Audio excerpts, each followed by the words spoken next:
Donc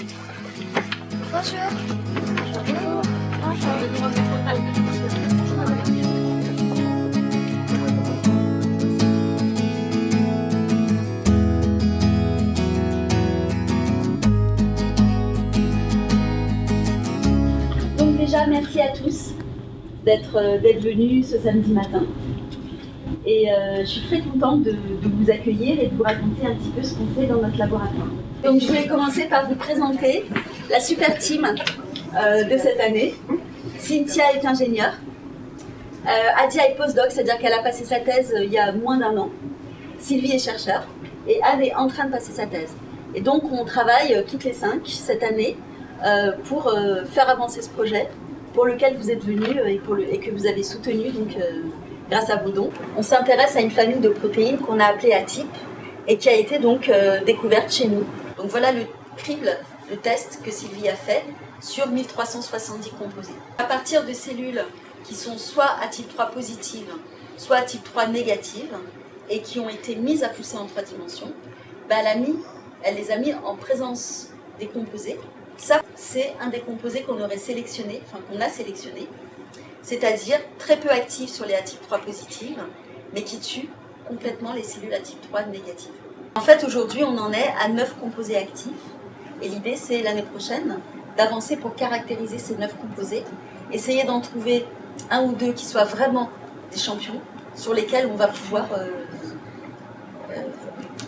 utiliser comme nouveau traitement. Mais comment vous avez trouvé tous ces noms, par exemple à type 3 et tout ça? Comment vous avez trouvé tout ça? Comment on lui a donné son nom? Oui. En fait, on leur donne un nom souvent en anglais. Et parce qu'on a trouvé qu'à type 3, c'est une protéine qui interagissait avec une autre protéine qui s'appelait AT2. Comme vous testez sur votre souris, est-ce que ça va faire la même réaction sur un être humain? Alors ça, c'est une bonne question. On espère que oui.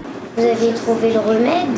Enfin, vous aviez fait des essais dessus? Non, on n'a pas encore fait d'essais parce que pour l'instant, on est en train de chercher quelle molécule pourrait être utilisée comme médicament.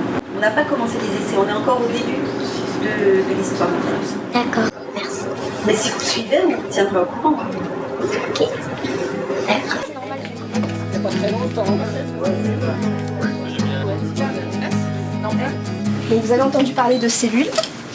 Donc je vais vous montrer à quoi ressemblent les cellules. Si je leur mets un médicament, Ça a commencé à s'en aller. et ben la grosse boule, elle a complètement disparu. Tout ça, ce sont des cellules qui sont mortes parce que mon médicament a très bien marché. Il y a Sylvie qui vous a présenté les cellules là maintenant. Donc on vous disait que ce qui est important, c'est aussi de voir ce qu'il y avait à l'intérieur des cellules et comprendre comment elles fonctionnent.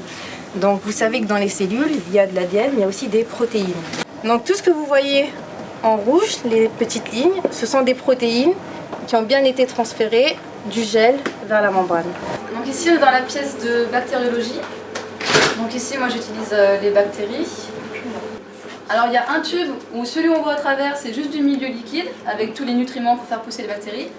Et le gros, c'est ce que ça a donné le lendemain. Et du coup, c'est tout trop, parce qu'il y a beaucoup de bactéries qui ont poussé. Cynthia vous a dit qu'elle pouvait produire de l'ADN en grande quantité. Et donc on peut modifier aussi cet ADN. On peut modifier l'ADN de notre protéine d'intérêt à type 3. On peut la modifier pour lui mettre une petite étiquette de couleur. Là, ça commence à être bleu. Là c'est bleu, ouais.